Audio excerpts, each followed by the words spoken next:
Good morning, everyone. Thank you for being here. This Beit Din has decided that options A and C are halachically permissible, yet in consideration of pikuach nefesh, the ability to risk chayei sha'ah, the virtue of not standing idly by, and the concern for Leib's quality of life, we strongly recommend option A above all others. Mishnah Sanhedrin 4:9, echoing Leviticus 19:16, teaches, quote, "Whoever sees life, it is as if he saved an entire world." From this we learn of the principle of pikuach nefesh, the preservation of life. This concept is so important that Rav Moshe Feinstein taught in the case of a dying man who was unable to make his own choices, there remains a requirement to preserve his life. In care of the critically ill, he argues, quote, "It is absolutely forbidden to do anything or to provide any drug that will shorten a patient's life for even a moment. To do so would be an act of murder," end quote. Option A promotes the greatest preservation of Leib's life. Option C would only give Leib a few months to live. Option B, letting him be, would not even allow Leib to wake from his sedated state, which in a way is a death sentence. This point is derived from Rashi on Genesis 28:13. Quote, "Here he, Hashem, associated his name with Isaac because Isaac's eyes had become dim, and he was confined in the house, and he was like a dead person." We learn that a person whose eyes are, quote, dim, which can be interpreted to be sedated, and is confined in one place, like Leib in the hospital, could be considered dead. When discussing life-threatening situations, such as Leib's, the concept of goses is particularly important. Goses is someone who is on the verge of death and is defined by two conditions. The first condition of goses is explained by Rabbi Moshe Feinstein in Igrot Moshe Choshen Mishpat 275. He defines goses as someone who is going to die within 72 hours. In Leib's case, the case specifically says the doctors cannot specify how long the pump is likely to last or provide useful odds regarding the complications. In the definition of goses, a patient must be certain to die within 72 hours. This case is not certain.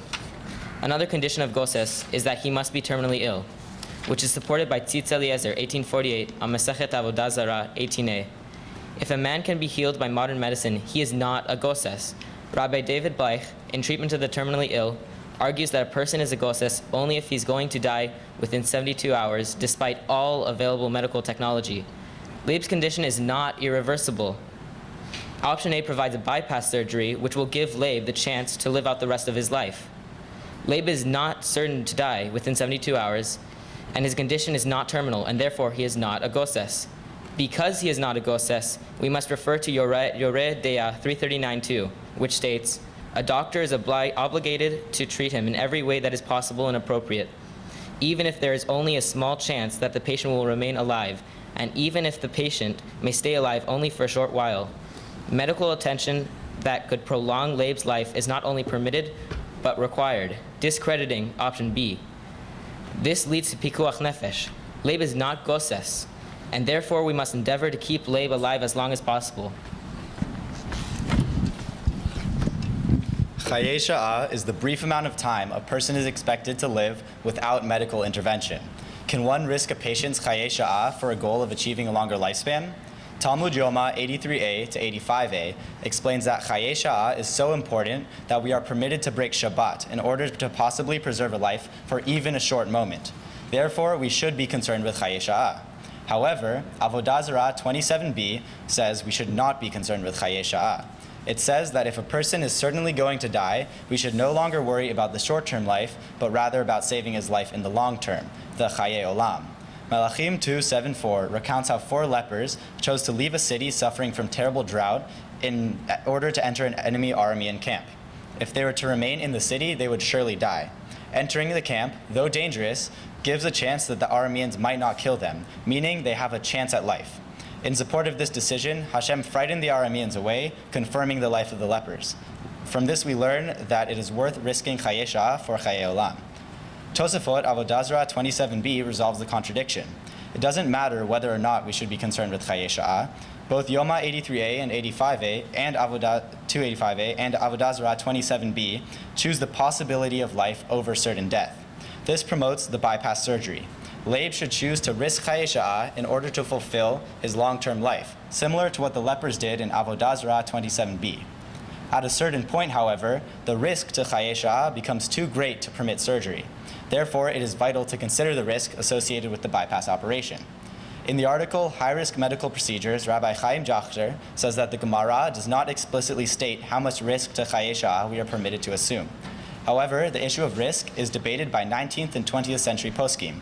In Shuvot Achiezer 2:16-6, the Mishnat Chachanim assert that one is permitted to risk Chaye Sha'ah only if the risk is 50% or less. Shuvot Tzitz Eliezer 10:25 also supports this. Rabbi Moshe Feinstein and Rav Avraham Kook take the position that no matter the risk, one should risk Chaye Sha'ah to preserve a life. In Leib's case, the risk of dying during his surgery is 25 to 30%. By all rabbinic opinion, we are permitted to go through with the surgery. Furthermore, the chance of death should not dissuade Shayna from choosing the surgery. Leaving the IABP in is not halachically permissible because it goes against both the Jewish teaching that one should not be a bystander, and that the spirit of pikuach nefesh regarding the health complications of leaving it in. Talmud Sanhedrin 3a states, "Do not stand idly by the blood of your peer." If Shayna does nothing to help Leib, as in option B, she'll be standing idly by as she watches him die. Tur Yoreh Deah 336 states that if you're a healer and have the potential to heal a sick man, you should not stand idly by because you are afraid you might kill him. In fact, if you do not help him, it is as if you have killed a man. Shayna has the opportunity of saving Leib by proceeding with the surgery. She should not stand idly by. Halacha also recognizes the importance of quality of life. The Torah allows the quality of life to be determined by both the patient and his or her family, but Leib is not currently in a position to share his views on his quality of life, and Shayna is legally authorized to make Leib's medical decisions. The bypass surgery, without a doubt, provides the best quality of life. Leib will be discharged from the hospital and remain in Shayna's company. This less traumatic environment will have a positive effect on Leib. He will endure less physical and psychological stress and therefore be happier. On the contrary, option B and C would require Leib to live out the rest of his life in the taxing environment of a hospital room in a heavily medicated state. He may even be completely sedated. As we have shown, in accordance with the principle of pikuach nefesh, the ability to risk Chaye Sha'ah, the virtue of not standing idly by, and the concern for Leib's quality of life, this Beit Din strongly recommends option A. We commend Shayna for the exceptional display of care, concern, and honor she has shown for her father, and we encourage her to reconsider putting her father in an appropriate care facility that will meet her expectations and allow her to pursue her personal interests. Simultaneously, we respect her wishes to her seeking to care for him further. Her behavior is an example for us all. Thank you.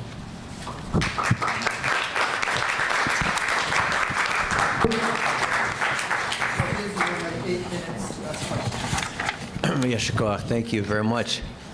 Can I ask you about your team's consideration of the underlying advanced Alzheimer's that the patient is suffering from, and whether it impacted the consideration and how it could impact the permissible options here?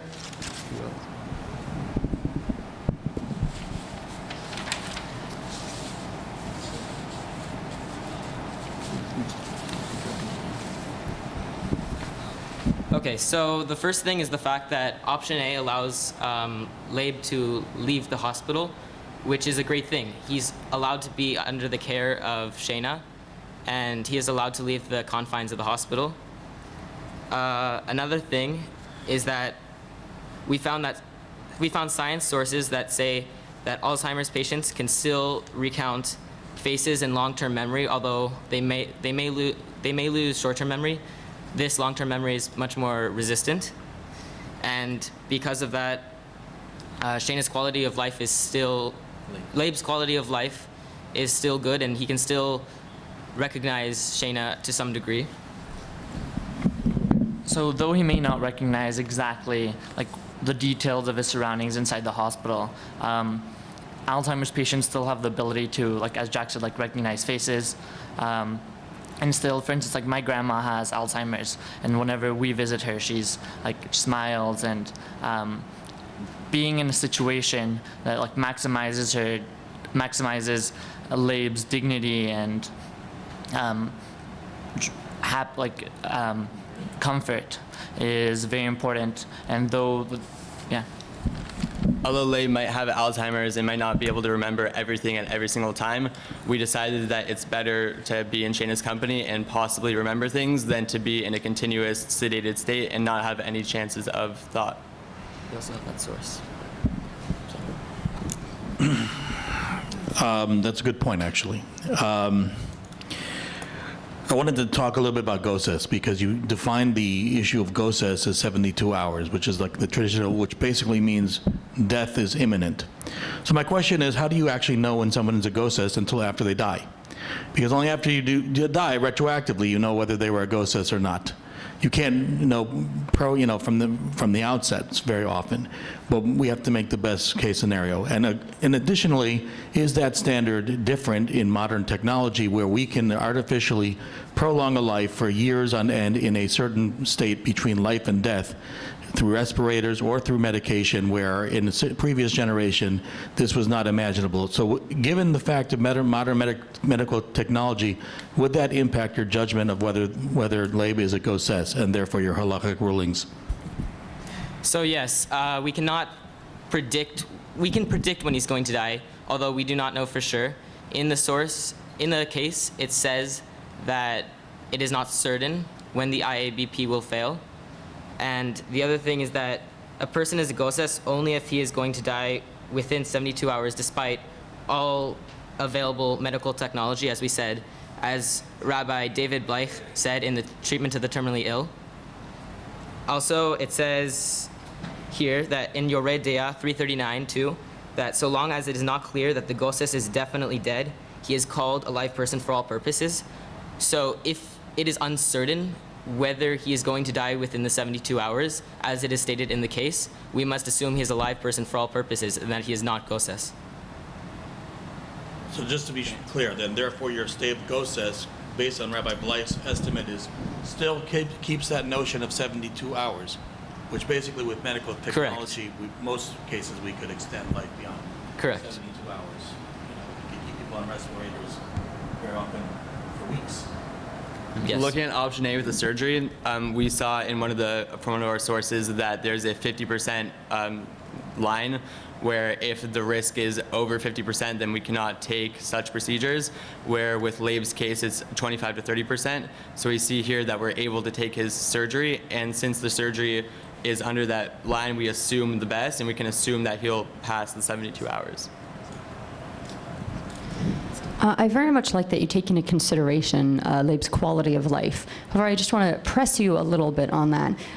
Can you explain why you think that option A will actually cause the least amount of stress? Because I think it could also be argued that it could cause the most amount of physical stress if he's in pain and doesn't understand why. Well, agreed, the surgery will definitely have some temporary pain during the actual surgery and afterwards from recovery time. We thought that putting Leib into the actual, in Shayna's care, not in the hospital, would be the better situation for both of them, because leaving Leib in a hospital room is, in personal experience, very depressing for both the patient and the company that follows the patient. Are there sources that you found that would argue contrary to what you said? And if so, how would you deal with them? Do you want to 46B? What's 46B? So we did take into consideration Sota 46B, which basically said that in the city of Luz, they let people that were going to die, they let them out of the city. But we believe that this isn't that valid of a source. It's an Agadic text rather than a halachic text. So, yeah. So with such a sort of a passionate and well thought out recommendation for the surgery, why give Shayna the out of option C? It sounds like the team is more committed, significantly more committed to option A. So why not rule out B and C? Though we highly recommend option A, it is possible, it is halakhically permissible, and say Shayna thinks that it may be too much emotional stress and for Leib to go through the surgery, she could resort to option C. But, yeah. As the Beit Din, we can only tell Shayna what is halachically permissible. We cannot actually choose for her. while we do think personally that option A is the best choice, we cannot say that option C is out because it's not as good of a choice in our opinion. Whose stress is the factor, is the principal factor here, Shayna's or Leib's? We're factoring both of them in without a question, but I think that we're factoring in Shayna's more because she is the primary caretaker and she is the one that's decided in history and potentially to continue to take care of Leib. Anything else? 30 more seconds. Well, I don't mind concluding with asking what your definition of letovato is, right? As you try to parse the different opinions on Chayei Sha'ah, why is the surgery to Leib's benefit? Just give us a summation. We personally, sorry, let me switch that. In Breshit, it actually, Yaakov tells the Pharaoh that it is the quality of your life versus the quantity of days that you live. So we personally feel that giving him the best options for the days that he lives is the better option versus the sedated. Thank you.